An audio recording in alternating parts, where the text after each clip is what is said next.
Hello children, we are reading the functions of the rivers. In the previous video we had studied about the first function of river, erosion. Now today we will read about the transportation. The river sweeps the rocky material from one place to other. This process of river is called weight bearing. The transportation capacity of a river depends on its current, quality of water, the pebbles and pieces of rocks included in the weight. The intensity of river flow increases the transportation also. तो student जो नदियां होती हैं वो एक स्थान से दूसरे स्थान पर अपने साथ बड़े बड़े रॉक्स को बहा करके ले जाती हैं और उनकी क्षमता जो होती है उनकी जो पावर होती है, ट्रांसपोर्टेशन की जो कैपेसिटी होती है वो उनके जो उनका वेग होता है उस पर, वाटर की क्वांटिटी पर, पेबल्स पर, रॉक्स के पीसेस पर डिपेंड करती है. If the current of rivers double, then its transportation capacity increases by 64 times. यदि नदी का पानी दोगुना हो जाता है तो जो इसकी कैपेसिटी होती है ट्रांसपोर्टेशन की भी 64 टाइम बढ़ जाती है. If the river water doubles, then transportation increases only twice.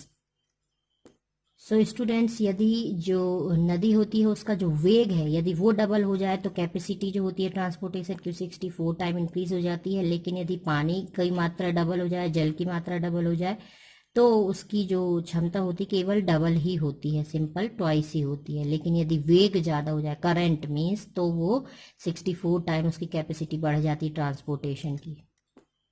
Now deposition. When a river enters into plain from hilly areas, its speed decreases as the slope is very mild. Its capacity of weight bearing also decreases. Consequently, the few parts of weight starts getting deposited in the flow parts. This process is called deposition. जब नदियाँ ऊपर पहाड़ों से मैदानी हिस्सों में आती हैं तो उनकी जो बहने की गति है वो धीमी पड़ जाती है, उनका जो करंट है वो स्लो हो जाता है और इसके साथ साथ जो उनकी जो पावर होती है वो भी कम हो जाती है. इसके कारण जो उनके कुछ नीचे के मटेरियल होते हैं, जो पार्ट्स होते हैं वो जमा होते जाते हैं, नीचे जमने लगते हैं और इस प्रोसेस को ही है डिपोजिशन कहते हैं. The river performing its deposition works in plains and low-lying areas, also form alluvial fens, oxbows, natural levee and flood plains, dam, plain. जब नदियाँ डिपोजिशन का वर्क करती हैं तो वो जब प्लेन एरियाज होते हैं, प्लेन एरिया से और नीचे वाले हिस्सों में जब बढ़ती हैं आगे तो फिर वो बहुत सारे जैसे एलुवियल फेंस हैं, ऑक्सबोव है, नेचुरल लेवीज हैं, फ्लूड प्लेन्स हैं, डैम्स एंड प्लेन हैं, ये सारी चीज़ों का निर्माण करते हुए बहती हैं. Alluvial fans. The velocity of river water is due to reduction in slope when it enters the plain after leaving the mountains, hence the rock material.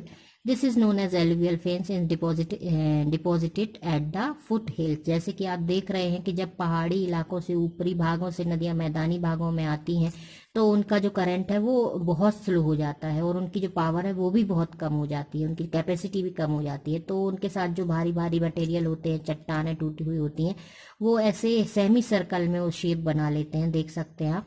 और इस तरह से ये जो है इस तरह से इकट्ठा होकर के जमा हो जाते हैं सेमी सर्कल के शेप बना करके और इन्हें ही एलुवियल फेंस बोला जाता है. When a river flows across its plain, the speed of the river water slow down and the river does both the works of erosion as well as deposition. Even a small obstruction will force it to bend its path. A river normally follows curved path rather than going straight. To and fro movement of the river channel across its plain resulting its developing S-shaped meanders. And in the end, the curvature becomes so sharp that the river breaks through the meander and forms a loop. In such condition, the remaining water remains as a lake. This resembles to an oxbow in shape. Therefore, this is known as oxbow lake. तो students, जब नदियाँ खुले मैदानी भाग में बहती हैं तो उनका जो करंट है वो बहुत कम हो चुका होता है और वो इतना कम हो जाता है कि जरा सा मोड़ भी अगर आ जाता है तो वो उसी दिशा में मुड़ने लगती हैं और इस तरह से वो धीरे धीरे कटाव होते हुए वो एस अक्षर की तरह, उनके जो शेप होते हैं वो एक्स अक्षर की तरह हो जाते हैं. पहले इधर मुड़ी फिर इधर मुड़ी, इस तरह से एस अक्षर के शेप हो जाते हैं और इन्हें ही जो ये मोड़ होते हैं, जो टर्न होते हैं, इन्हें ही मींडर्स बोला जाता है. और इसके बाद फिर जब ये और फिर थोड़े समय के बाद ये कंडीशन होती है कि जो नदियां होती हैं वो सीधे अपने पार्ट से मिल जाती है। तो ये जो छूटे हुए जो पार्ट होते हैं ये बाद में ये ऑक्सबो जो गाय के जो खुर होते हैं उसकी तरह से दिखाई देने लगते हैं, वहाँ झील टाइप के बन जाते हैं और इसलिए इनको, इसका शेप ऑक्सबो की तरह होता है, इसलिए इन्हें ऑक्सबो लेक बोला जाता है। Natural levee and flood plains. Sometimes during the floods, the water flows over the embankment of spreads widely. This water deposits fine particles in a vast areas. When the flood is over, silt accumulates at the side of the river. This is known as flood plain. कई बार क्या होता है कि बाढ़ आने की वजह से जो नदियों का पानी होता है वो दूर दूर तक फैल जाता है और फिर यह कुछ जगह पर ठहर जाता है। ठहरा हुआ जल अपने साथ में बहुत सारे पार्टिकल्स जो होते हैं, मटेरियल होता है, उसे लाता है, वहां पर जमा कर देता है और जब बाढ़ का पानी चला जाता है तब ये मिट्टी की जो परत है ये चारों ओर उसके जमा हो जाती है और इन्हें ही हम बाढ़ का मैदान बोलते हैं। Means flood plain. Ganga Brahmaputra जो प्लेन है वो इसी तरह से बने हुए हैं। When the river enters to the sea or lake, its velocity gets very slow and the mud deposited along the banks because of slow carrying capacity of water becomes as obstacle and divides the river into numerous branches called distributaries. The river has no alternative but to discharge its water sluggishly only through these distributaries. It deposits all the load or at its mouth, giving rise to the formation of a delta. जब नदी नीचे वाले किसी downwards part में किसी झील या समुद्र में मिलती है तो उसका जो करंट होता है बिल्कुल स्लो हो जाता है, जैसे कि रुक गई हो। ऐसी पोजीशन में जो नदी है अपने साथ जितने भी जो पार्टिकल्स लाई होती है उन सबको वहीं किनारे पर बिछा देती है और इस तरह से उसकी छोटी छोटी सी जो है डिस्ट्रीब्यूटरीज बन जाती है, मतलब उसकी उपधाराएं बन जाती हैं और इस तरह की जो इससे जो शेप बनता है, जो ट्राइंगल शेप बनता है, इसे ही डेल्टा कहा जाता है। जैसे कि आप इसमें देख रहे हैं डेल्टा, ये देखिए रिवर्स इस तरह से आई है, प्लेन यहाँ प्लेन एरियाज है, इस तरह से बढ़ते हुए ये देखिए सी में मिल रही है। तो ये छोटे छोटे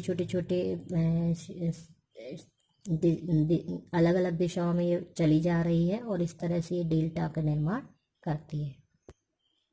Some of the rivers do not form delta at their meeting point. Such rivers become wider at their meeting point.